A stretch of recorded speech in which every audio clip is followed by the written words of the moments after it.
Welcome to the Top M&A Entrepreneurs. This episode is brought to you by the Deal Flow System. If you like this episode, please subscribe down below. Today, my guest is Brian Beers. Brian is an entrepreneur, podcast host of Business with Beers, and he's also the president of Prinland Automotive Group, which operates 24 Midas franchises. We're going to talk about that, ups, pros, cons of that. So welcome, Brian.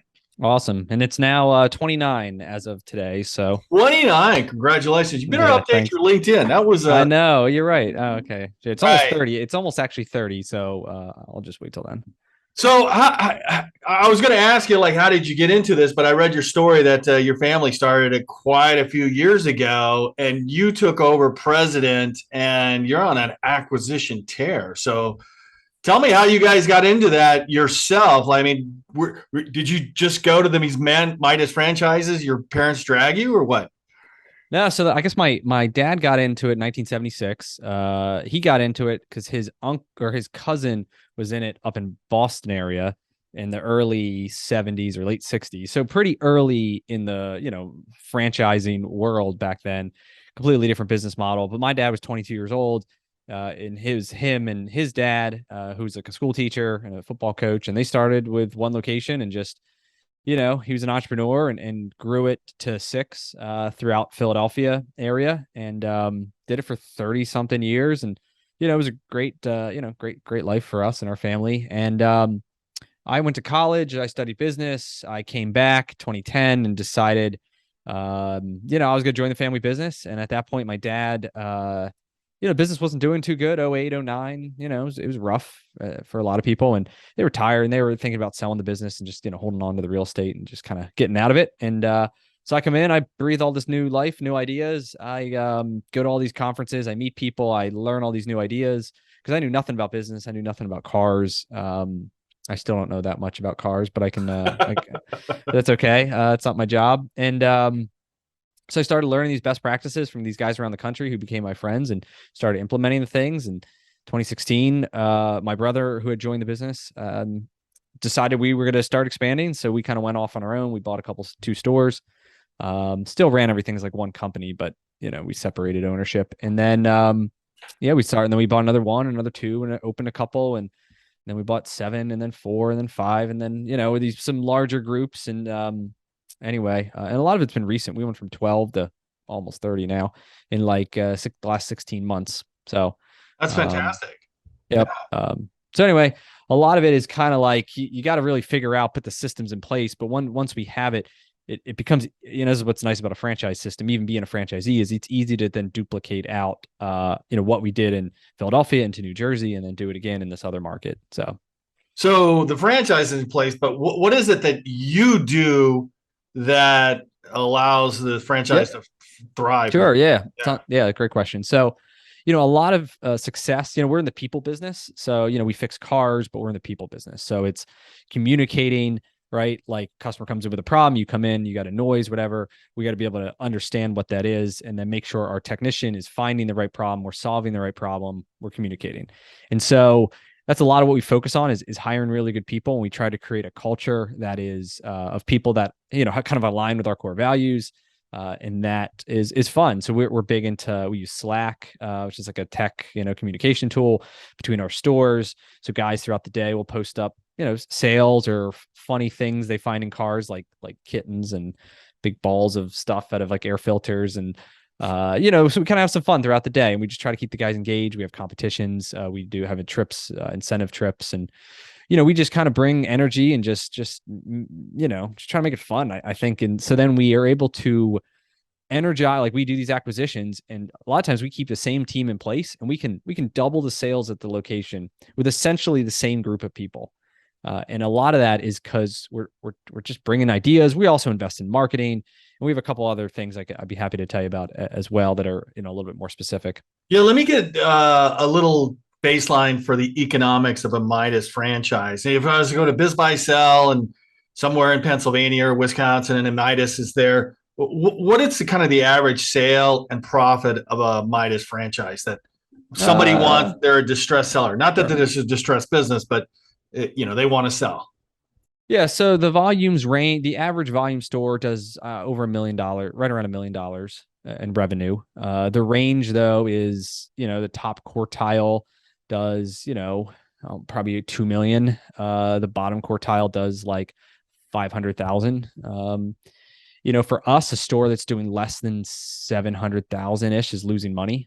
Um, based a lot of it's because just the payroll support and all the admin costs and so anyway, we've bought in locations that are losing $10,000 a month. And when you're bigger, we can absorb some of that as we get them going. But on average, they should make 10%. The best locations could make 15. There's some that could make 20, like crazy numbers. A lot of it's the rent, if you have really high rent and really high taxes, or you have really cheap taxes and cheap rent, all plays a factor too. But roughly $1 million, roughly 10%. So you can make roughly 100 grand a location Yeah. if you get everything. And that's good. including like a general manager running that or in that Y- business unit. Right? Yeah. Someone running the day to day. If someone was an owner operator, on that unit, there'd probably be another 65, 70 grand. That would be the owners if they were, also the manager Yeah. of the unit. Do they have a pretty tight range of salary for the owners? They, 50,000 to 200,000, or is it just right 175,000 or 125 or something? For what the owner Yeah, is with the making. owner operator. Yeah, if it's an owner operator, like he's running the day, like there's no manager, he's there 5 days a week or whatever. Yeah. Yeah, he's probably making 100 grand. Something like that. And what are the Uh, franchise fees that you pay to Midas? yeah, so we pay 10% on an ongoing basis of sales, and half of that goes to, them like to run their business and profit. The other half goes to a marketing fund that is then, distributed across multiple layers. Like part of it goes to a national fund for TV and stuff you'll see. Some of it goes to website, some of it goes to like digital marketing, SEO, all that. Just for bigger buys, better price on bigger buys. Yeah, and it's something we don't have to think about. Like, it's kind of the benefit of being a franchisee is like marketing is totally done by somebody else. Like we'll vote on promotions, we kind of vote on the direction and what we want to see on a national basis for sure. But then we don't like they have the buying power, it's a multi-million-dollar budget that they can get much better deals on buys than we would. Yeah.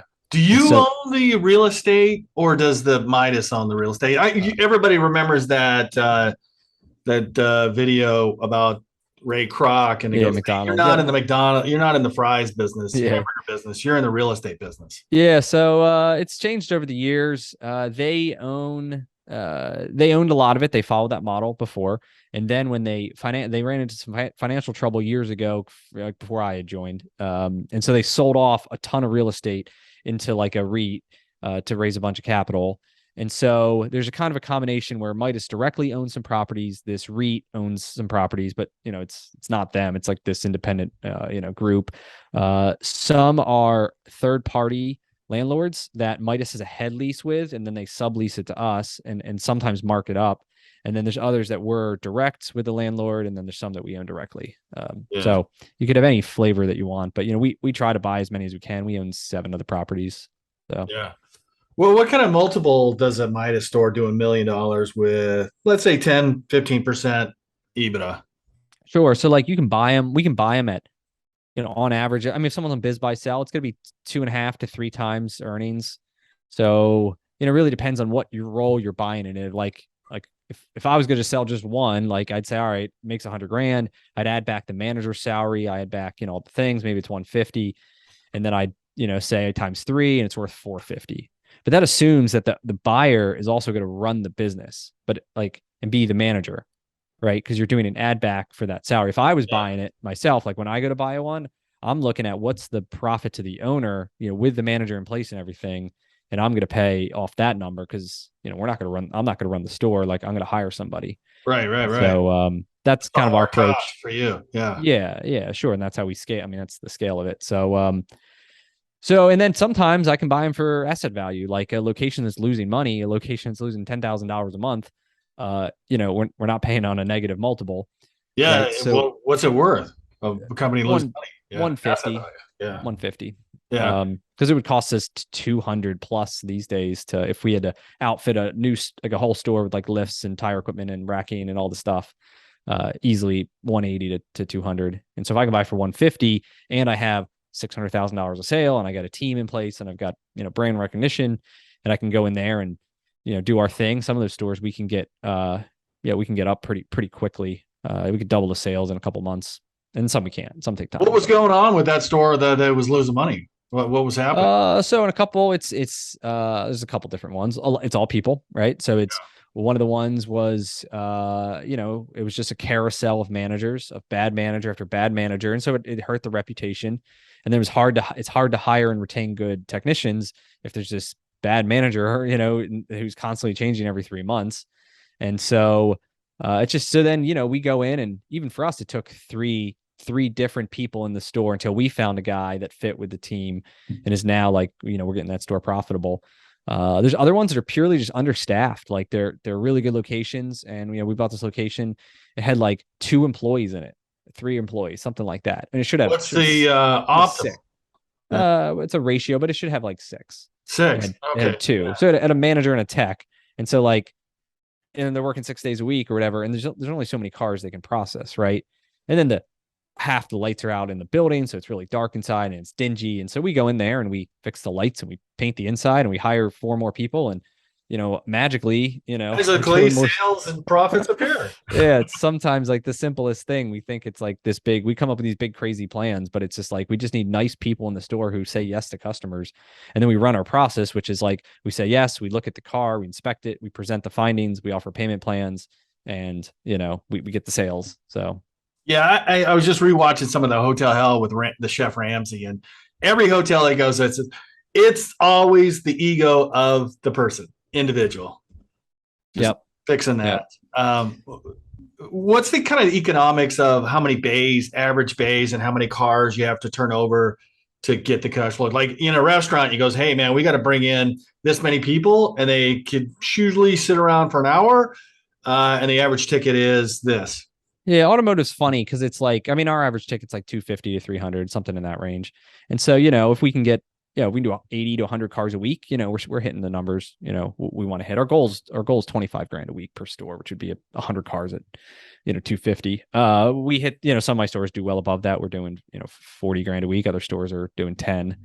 But, in terms of what they can process, it's amazing. I've visited stores, that I know the owners of, and they're doing like $100,000 a week in sales out of the same bays, right? $75,000 a week at the same 6 bays. So what's the best process going on there? Yeah, so it's teamwork. It's like they just have more people, but then they're working together in teams. So like 2 guys will pull a car in, and they'll both work together to take the tires off. Like they work in more a team based, with a high sense of urgency.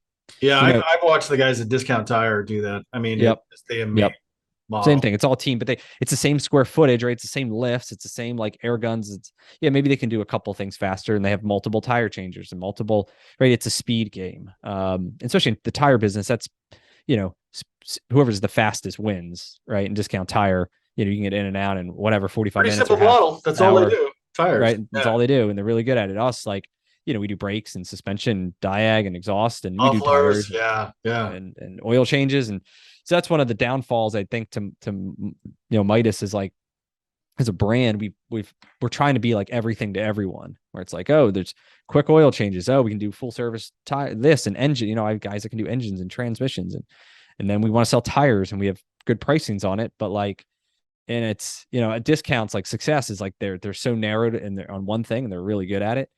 And so, it's one of the things I'm on the committees and I'm on this stuff with Midas too, is we're really trying to get focused in on, having like that target niche and then being really good at it. So, yeah. Well, how do you purchase? If you see a couple Midas stores, I'm sure they come up with Biz by Sell quite frequently. How do you purchase? Like, what's your cap stack look like? It % down, seller financing, owner financing? Sure. Yeah. So I've never bought one off Biz by Sell. The beauty of being in a franchise system is that everything's for sale and none of it's public.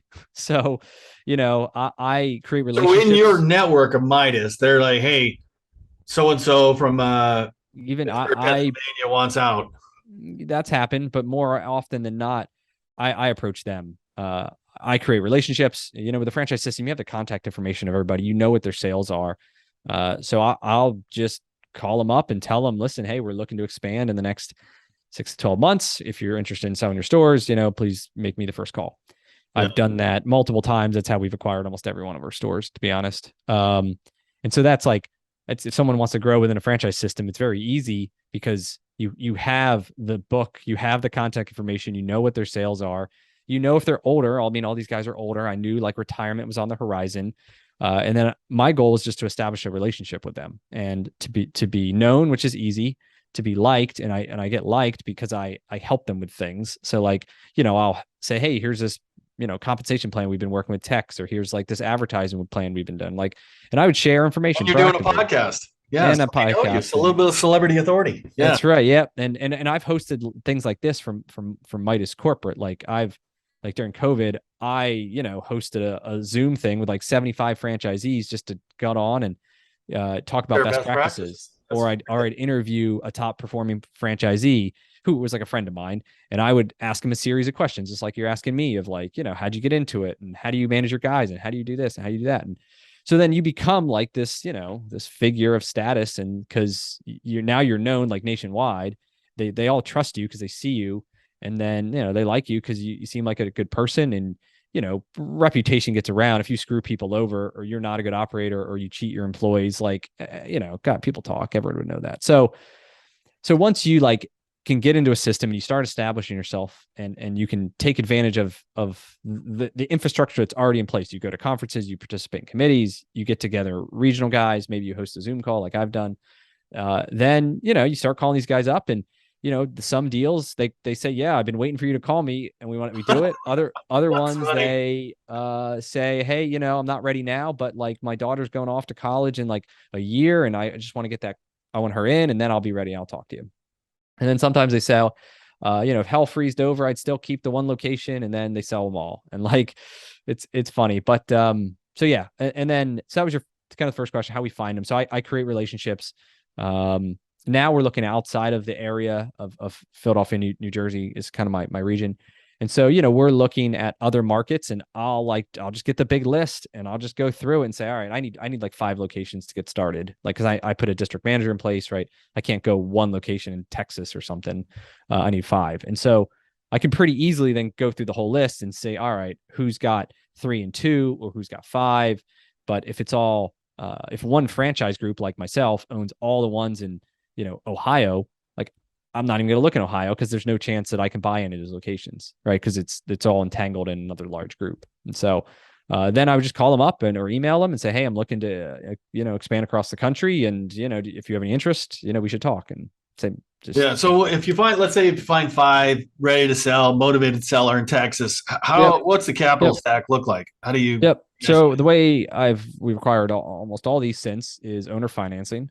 And so I've only gone to the bank once. And how much owner financing? Almost every deal. Oh, wow. We paid a couple cash, like, if it's like 150 grand or 120 grand, we just pay those in cash. Yeah, but if you're losing $10,000 a month, it's like, here's. Yeah. Even those I've owner financed. Financed those too. But so I mean, the call goes like this. I've done it 100 times, where it's we'll just tell them this is how we buy it, right? So we'll take your P&L, we'll add back all your owner expenses to get what the seller discretionary earnings, or just what cash flow to the owner, or whatever you want to call it, and then we'll take that number, we multiply it by, let's say, like 2.5 to 3 times, and then from there we structure it, and we structure it based on like 3 numbers, which is down payment, monthly payment, and number of months. And so I find a single store, it's making 100 grand. I'll say, all right, let's say 250. And I would then say, hey, we'll give you, I don't know, I usually just make up numbers, but like $30,000 down, let's say, right? So 250, and then I got minus 30. So I got 220. And then I'll say, hey, we'll pay you $3,000 a month for the next, 75 months. And so someone would take that up. They say 75 times 3 is whatever, 225 plus the 30. So in total, I'm going to pay them, inclusive of principal and interest, $255,000. Yeah. And so then, over how many years? Yeah. Whatever number, whatever I choose. Oh, okay. Like I just pick a number, right? I've done 13 years, I've done 8 years, I've done, 4 years, I've done, random numbers like 88 months. Like it, because I'm going based off of the three numbers: the down payment, the monthly payment, and the number of months. And then we back into the principal and the interest rates and all that stuff for the loans. But what's interesting is if you start it that way, then that's how they negotiate back. And then they'll say, well, I want like, 50 grand down or 100 grand down, or, I want $4,000 a month, or, oh, I only want $2,000 a month, but I want it over 10 years. Like, but then we negotiate around those three numbers, which is money out of my pocket and money into their pocket. Yeah. And then later we get into, well, all right, we agree in that in terms. We set the interest rate. By setting the interest rate, you can back into like what the principal should be, and then you structure the note. What interest rate do you look at? We make up numbers. Yeah. So like 6, 8, 3, 6, yeah, 8, 5. I think 6.5 is my highest. I think 2.3917. Like we just make up a number that gets the payment to what we need it to be. And our goal is to the interest rate as low as possible, which makes more principal. And then of the principal, we want as much of that into asset value. Sure, because you depreciate. You're right paying out of the cash flow of the business. So yeah, and then we can depreciate the assets versus if it's goodwill, we can't depreciate it. Yeah. Right. It's amortized over 10 years. And so the seller wants the opposite. So you got to meet somewhere in the middle. But yeah, we normally are in the like market rate interest. But it doesn't matter as much because we already determined what the payment is. So the interest is just kind of like more for an accounting purpose than anything else. Yeah. They can deduct it. Yeah. But it simplifies the conversation rather than upfront negotiating the value, the down payment, and the interest rate. So you're not going for any financing aside from seller financing outside. Yeah. Yeah. And so does the franchise offer that? Say, hey, we want you to buy this? They offer what? Financing. Like we want you to buy these franchises because they're not performing well. Yeah. They've brought me deals, sure. Yeah. They don't finance it, but like they'll if they hear somebody wants to sell and it's in our territory, even if it's not, if it's a larger group, they bring us deals because we're the easy button. Like they know we can get the deals done. They know we're good people. They know we take care of our employees and we grow sales. And like, that's like, once you become the easy button, you get more work, you get more deals to do, as long as you can execute. Well, what do you want to keep doing? I mean, you've already added 4 since the last time you updated your LinkedIn. So where's the goal? What's the goal? Like 50, 100, or just keep going until you're having fun? Yeah, I'm trying to figure that out now. We want to grow within our markets. So if there's any opportunities that are in our current footprint, right, within Philadelphia, New Jersey, or in this market called Allentown, which is an hour north, we will buy it because we already have district managers. Like I have 5 district managers that oversee roughly 6 You stores. have the operations people. I have the operations. I could each one of those could easily take on another store, right? So that's 5 more. That's 35 stores. And then if we had to fill in, then you get into this this gray area where, if you have too many stores for a district manager, they start to, get spread thin, and they can't spend as much time like doing more of the hands-on, the work to help develop people. And they spend more time just like putting out fires and dealing with like low value stuff. And so there's other major brands like Monroe, I believe, like a single district manager might have 15 to 20 stores. And we've interviewed these guys and they tell us like they spend all day in the car driving between all these crazy locations, and they don't actually like get like real work done to see progress because they're just dealing with all the crap. And so it's kind of like this stair step growth thing where if we get to 35 here in Philly, whatever, then we say we want to add another 3 or another 5. It's like we're kind of then teetering on higher. We'll probably need to bring another district manager in, right, and pay him whatever 80 grand, whatever they get paid, but then it's like, well, now we need to grow more, right? Now we got this extra capacity. We need to now add not just 5 more, we need to add 7 more, right? And then it kind of continues down that path. So that's one thing that we're like, any deal that comes along that's in our area, we're gonna do.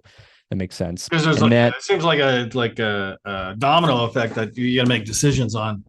Yep. And then if it's like I was mentioning, if we can go into a market and buy 5 or 5 to 7 within a 3-month time frame, like pretty quick. They don't have to be the same day, but if it's like a 3 and a 4 or a 1 and a 4, whatever it is, we would do that. Yeah. So, and these are new companies under a holding company, right? Yeah. I mean, we're all the Midas brand. I mean, we have our own Brennan Automotive Group, and then we have separate entities. So like legally, they're owned by different, EINs. But we operate them all as like one company. Right.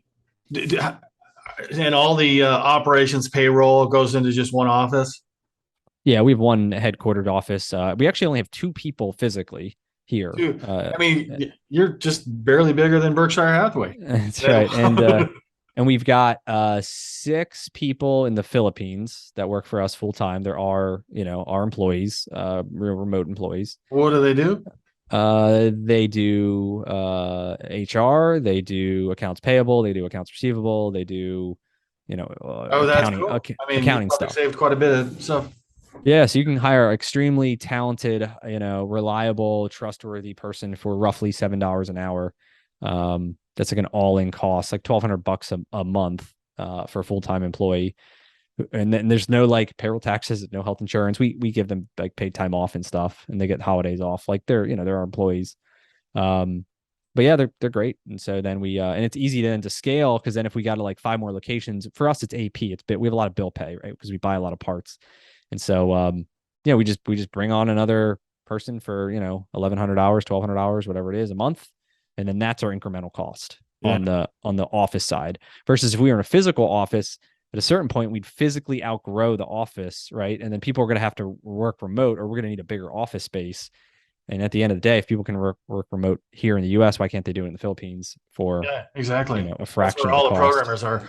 Curious, if you were to buy one store or one Midas and it's doing $1 million, 10% EBITDA, what's it doing to, and the multiples maybe 1 or 2, something like that. Now you've got almost 30, let's say around $30 million in revenue. What's it doing to the multiple? For the bigger fish out there, like private equity going, hey, we love it. You're doing pretty I've heard like in the 7 range, 7, 8. We haven't really gone down that route yet. Even for us, a lot of it's been, recent, obviously recent growth, but there are conversations we're going to have in the future is that could be one way too. We could grow as we partner up, and then we go and, got some money behind us to go, and instead of doing you're too young to sell out. Right. No, but you can do they had this thing called a platform, right? So they're like, we sell a portion of it, and then we have this backing in cash, and then we can use that cash. So instead of like doing this bootstrapped growth, we can go to the other guys who have 10 locations or 15 locations and just write them a check, or the private equity company can write them a check, right? That we're buying them at 3 or 4, but now because it's part of this like bigger company, now it's worth 7. Right. That's the model. I don't know if we would do it, but that's what I've been pitched. Yeah. So. But I think you're pretty accurate on that. Now you work with your brother still? Yep. Yeah. And he's older, younger? Yeah, he's 4 years older than me. 4 years older. And what does he do for the business? He's like I'm one of the more outgoing person out of the podcast, on this. He's in the office, he's the he's the numbers guy, the tech guy. He oversees our office and a lot of the operations and daily like tasks, and he's very good with that. And a lot of our technology, like we've built a number of things, custom software, custom reporting, things that we can pull data out of our sales and trends and identify patterns and stuff that other guys don't do, because they'd have to build it out. And if you had to hire somebody, it would cost hundreds of thousands. So and he does it for fun. So that's cool. Do you guys have a board of directors? Is that your family? No, it's me and Chris. Yeah, it's just you and Chris. Are your parents still alive? Yeah. And so we had bought them out a couple years ago. And owner financed. You're like, son, you have quadrupled the size of our business. Yep. They're obviously proud, and they still work. My dad is hands on. Like he loves now. He's always loved like the hands on stuff. So he, like even today, he's up at one of our stores like helping to renovate it, and so. Like we're redoing the racking, we're painting, we're like, it's one of the new stores.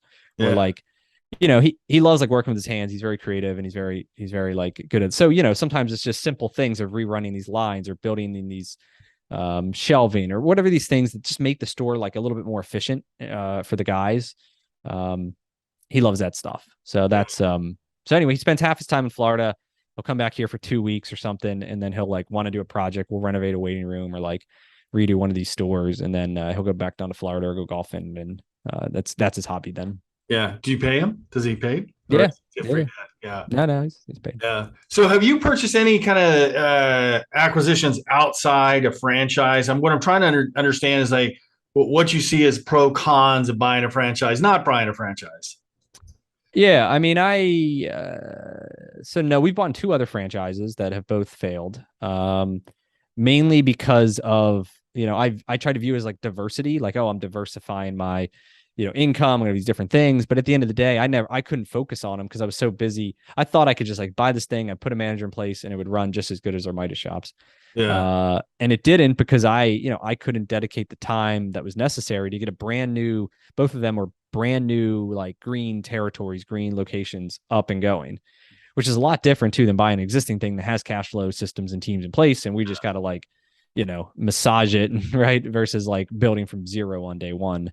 And so I just didn't have the time, the energy to focus. And so both of those just became a distraction. And, we, moved on. So, but yeah, some of the benefits I'd say is, I mean, speed to scale, like, is the big one. Like, if you want to grow and you want to make like money, like you can grow really fast within a franchise system, and you don't need a ton of money to get started. Because you're buying now, four or five at a time. Yeah, and I'll buy one at a time. Yeah. I'm working on this one now to buy one. But like, and also we're willing to deal with like all the BS stuff that goes through some of these purchases. Like this one I'm buying, it's taking me 3 years. It's back and forth with this dude to buy a single store. And it's cost me more than buy the 7 or the 10 at a time. Yeah. Why is that? Just Yeah. it's lots of stuff. But even that, like, I'm willing to deal with that versus like the private equity guy or the big guy. They don't want, right? They want the nice, clean, big purchase. Like, I'm willing to get there and do the dirty work and deal with all the crap. We take over these stores, the guys are getting paid cash, and we got to like get them on payroll, and then they don't want to be on payroll, so then we got to get new employees, and like, right, there's all these little things, as you go and you buy up these, especially the individual operators, they're doing more things that are a little off the books, where bigger companies, we can't do that and don't want to do that. But yeah, so speed to scales, I think like a big one. You have a built-in community is the other great benefit. Like, day one you join, you're now part of this like country club where everybody knows you or can, has the ability to know each other. I could call up any franchisee in the country, and he would probably talk to me about his business. He'd probably tell me what his payroll is and how he's doing, his cost of goods, and like what's working, what's not working. And so, the value of that is like turning decades into days of knowledge and experience. And for me, that's huge. I think I'd rather have the friends and the support system to help me grow, faster versus if I was on my own. Yeah. And So then you would say that 10% off the top is definitely worth it. There's no regrets I, sending that check out. Yeah. I mean, it's like, it really, yes. So I have no regrets because it's like, if I was Beers Tire and Auto, there would be no way I would be at the size I was today. For a couple of reasons. One's real estate. Like, franchises, just like McDonald's, they want to control this real estate. And for us, we need a certain size store, 4,000 square foot bigger. We got to be on a major road. We don't want to be like by a Taco Bell or a KFC or, something like that. And there's not that many that exist. Right. So it'd be really hard for us to get real estate control when all the other major brands already own it. If I was an independent operator. Right. So then I would need to go out and like buy a parcel and probably develop a property and probably spend $2 to $3 million. That's like a build startup. out something. That's risky. Yeah. Right. So like, real estate's controls, it's already controlled. So like you're in there. Right. And that's for us. If I was like a Subway franchisee and I could go into any 1,200 square feet in any strip mall that made sense, right, it's a little bit different. But for me, like, and I want to focus on operations. Like, for the marketing, like, I have an opinion of marketing. I have things, but like, I don't want to deal with like all that. I want to focus on how do we drive more sales? Like, how do we increase our leads? How do we increase our conversion rate? How do we increase our process? How do we hire better people? How do we retain them? How do we create culture? Right? Like, all the things are running the business. That's what I enjoy. And so Yeah. when you're in a franchise, that's like 90% of your job. And like the 10% is the marketing, right? Because there's a whole nother team that's all they do. They Do create you the spend? brand. I was just curious. Does individual stores spend on marketing, or does that come from the market development funds from Midas Well, Corporate? so there's two parts. We pay the 10%, half goes in. So you could say 5% goes to marketing, that you get a direct benefit. The other 5 goes to the support system, which you get some benefit from. We do put up an additional, I think it's 1.25% of our sales. We get some match on that from Midas. Some like they match 30% of whatever we put in, and then I control 100% of that budget. And so I've got, whatever it is, $500,000 a year in this budget that I then can choose how we spend it. And for me, it's direct mail. Direct mail works best for Midas versus SEO or So Midas spends a lot of they spend a lot of their money on SEO and all that. So they're already covering that base. So I view it as, 80% or 85% of our customers come from the zip code that we live in and like one more. So it's very local to a store. So like I can have locations 10 minutes apart and they don't cannibalize each other at all because it's extremely local. You have to use their marketing approved pieces. They're pieces, but I found the suppliers in every door direct mail route. So it's mail route based. But then there's all this data that I can do to see, who do we mail? This is like the custom stuff. Who do we mail to? How much we spend, and then I can pull our point of sale data to see what customers came in, and then I can match the addresses, and then I know like how many customers came in, what my ROI was, how many of them were new, how many of them were returning, and I can then determine, all right, we're getting a 10-to-1 or 15-to-1 or 20-to-1 on the spend, specifically to the route that it was mailed to. Dollars return.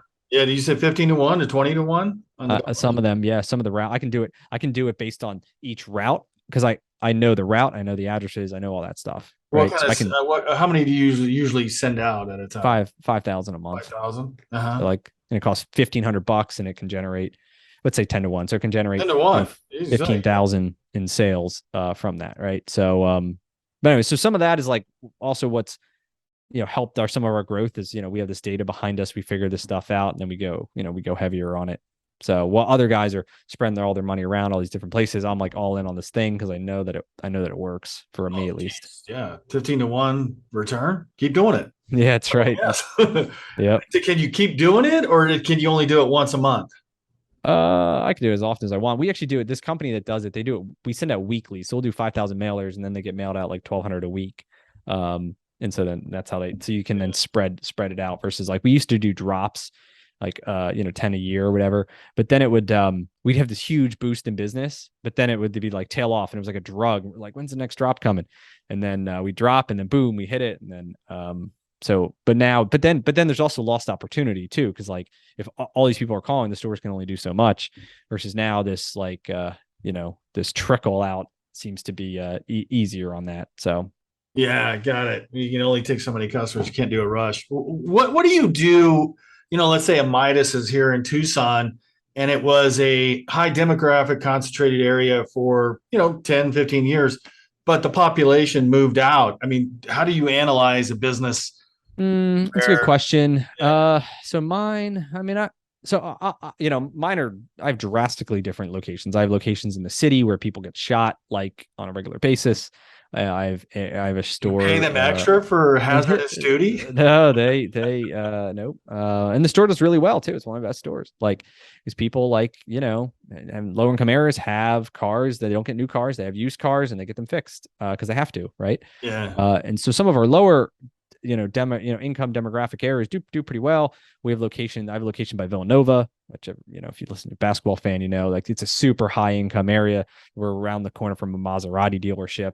And like, but even that we get some new cars, right? But then we get the like daughter's car and the other ones. But even that traffic's lower. Like we don't see as many cars, but generally the average is probably a little bit higher because they're more expensive cars and more expensive repairs. What's the cost like to do brakes in that high crime rate and the same? It's the same markup. It's just a question of the parts. Like you drive a Volvo, everything just costs more than if you drive a Honda. And so a lot of it is just, our pricing is a cost markup basis. And so a lot of times it's just they cost more. And so we mark them up more. Yeah.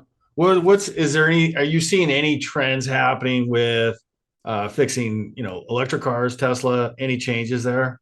Not currently. I mean, I think that we are like the media makes you think. Is that a fear down the road? Especially when Biden just signed a bill for $369 billion to subsidize electric cars. Yeah. So I've heard, I read a lot about this first of all, that there's a lot of like criticism on that it made it too easy to get the credit, and that these a lot of cars that were still gas powered or slightly hybrid, like they have a bigger battery, are able to get that credit, and it's not like full electric, like the purists want.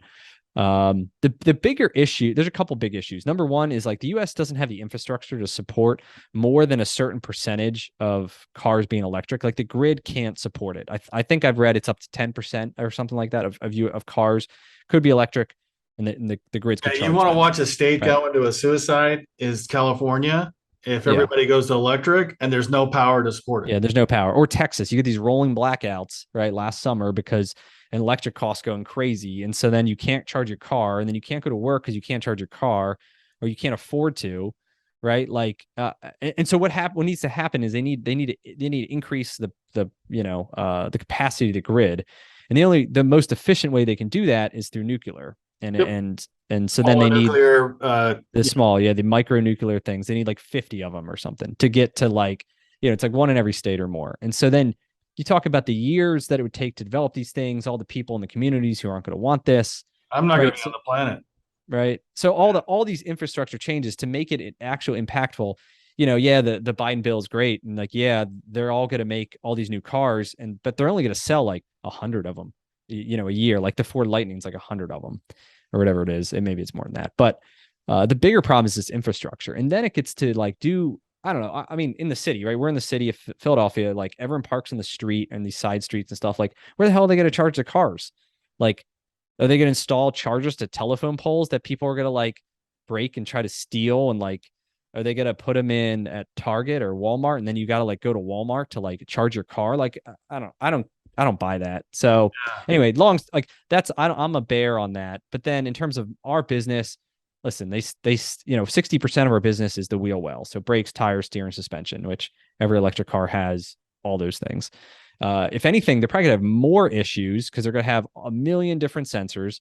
All those sensors are going to need to get reset. They got to get recalibrated. Even in today's car, you've got, lane departure warning. You've got like, the variable speed control. You've got the backup cameras, right? There's all these sensors and LiDAR and on all this shit. And so those need to get recalibrated if you get, something replaced, if you're in an accident. And so we've got these demos of this equipment that's needed. Some of it's inexpensive. It's like a, $1,000 thing. Other machinery, it's like 50 grand for us to buy the equipment to recalibrate these things. And then we get a trainer guy. 50,000 around 30 stores. Yes. Right. Yeah. And so, but then think to the customer, it's going to be $500 to reset this sensor. And it's going to take us like an hour to do it with this guy who's like extremely trained on this machine. Right. And so, but that's what it's going to be like. Otherwise, you're like steering wheel, like lane departure thing's not going to work. And then it's a liability for us too. And it's just obviously a danger to the customer. And so I think what's going to happen is there's going to be this trend. These cars get more technical. They're going to need higher cost equipment for us to repair it. Labor rates are going to go up. I mean, we're going to pay our technicians even, a lot more money. And, there's going to be plenty of guys who don't want to invest. And so they're going to shut down.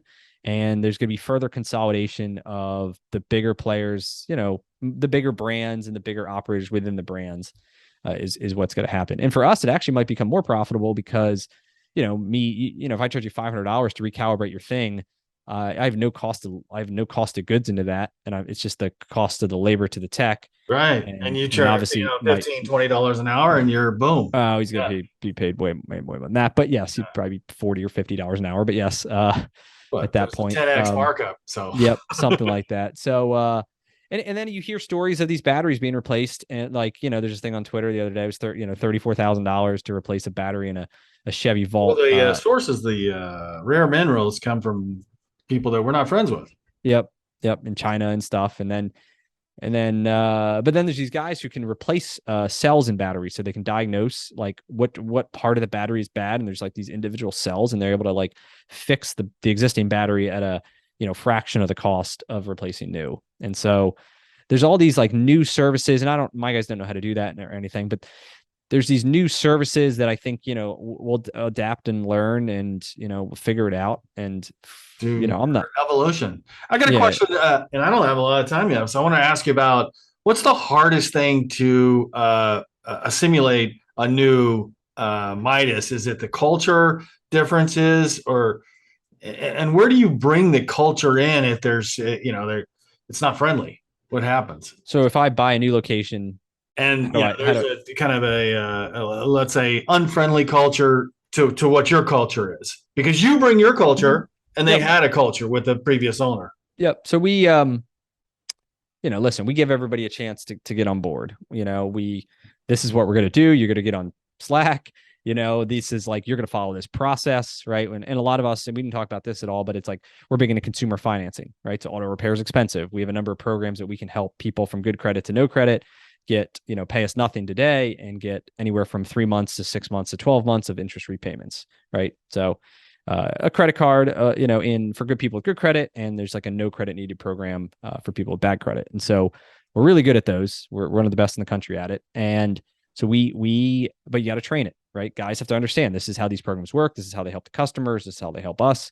And so we train that. We train how to answer the phones the way. We train the process. And at the end of the day, we'll give them all the training, and then hey, we can tell pretty quickly, like, are they on board? Are they excited? Is this fun? Or are they like, oh, this is bullshit? Why am I doing this? Like, blah blah blah blah blah. And at that point, I mean, we can identify pretty quickly. With 30 locations, we have assistant managers in a lot of stores, and we want to promote from within. So then we would just, have somebody in the wings waiting, getting trained, and we would make that move if we felt it was the right one to make. Everybody's. Do you get a lot of applications? And It varies. I mean, we can, for the manager side, we could take someone who's like a non-automotive person, as long as they can, like, they're mechanically, like, brain, like they get it. And we can train them, because for us, the manager's role is communication. So they got to be a good communicator. They got to be able to talk to you. They got to be able to talk to the techs, the part suppliers, right? They got to, like, be a problem solver. But they don't fix the cars. For the techs, obviously, their job is to fix the cars. They need to be very technical experience, have the tools, that kind of thing. yeah, But is there a path for a new hire to assistant manager to possibly owning or running a franchise? I was thinking about Discount Tire does it. They'll yep, hire from yes, within. Yeah, yeah. So for Discount Tire, yeah, it's a profit sharing plan. So they hire them as a tech or whatever, and they can work their way up to a store manager, and then eventually they get paid as a percentage of the profit of the store. And so they feel like an owner. They don't have equity, but they feel like an owner. yeah. And they act So like it too, man. When I go over there, it's just like, hey, man, this guy likes working here. yep, that's great. Yeah. Yep, and he's probably making a lot of money too. He should like it. He's got a good job, right? So yeah, I mean, it's every franchisee operates differently. There are some guys that have plans that are very similar to that, where it's more of a profit sharing plan. We do it more at a high level of based off of more some high level things, because a lot of our costs are fixed, like our rent is what it is, right? Different things are what they are, and so we can kind of back into some similar performance metrics, but make it at a higher level. If that makes sense. Yeah. But yeah, there's guys. I mean, there was a guy who worked for my dad who was a manager, who became a franchisee, and resigned and went and bought his own store. And my dad, they supported him, and there was actually two of those guys in the Philly market too. Like, and so that happens. Yeah, it's really up to the individual. So. Yeah. Have you back to that turnaround? Do you like turnarounds if they're losing money, or do you swear off turnarounds, or is it just too much energy? No, I've we'll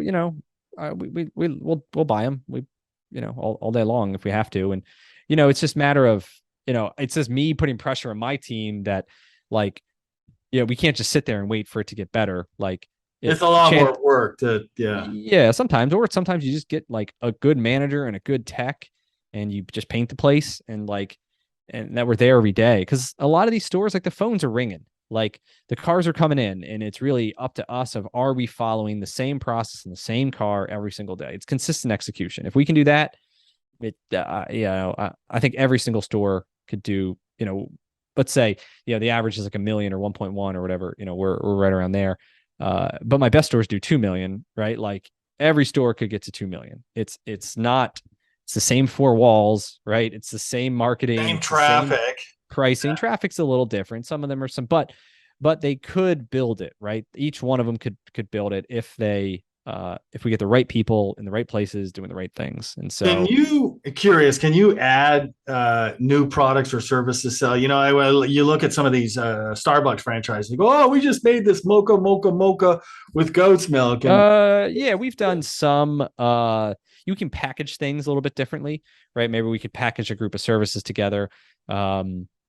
Maybe we can get into, we sell some multi-year alignments. So you can buy a one-time alignment for a certain price, or a 3-year alignment, for that location for a certain price. And so then they pay a one-time thing, and for the next 3 years they come back, and it's, there's no cost. Things like that. Our main thing is more innovation around process, I'd say, like this financing thing. Like, we're the best in the country at it. And so we have a specific way that we offer it, that we talk about it, that we train it. Everybody has the same product, but I got stores doing 50% of their business through these products, and the system average might be 7% or something like that. So, wow. and it's a lot of it's incremental growth. And so innovation for us is more around process than it is product. Because we're just kind of excellence, man. That's awesome. Yep. Yeah. So, Brian, I want to thank you so much for spending time on the Top M&A Entrepreneurs podcast. So this is Brian Beers. He's got a podcast, Business with Beers. He's president of Prenlin Automotive Group, where it's acquired 29 locations. Yep, almost 30. Yeah, awesome.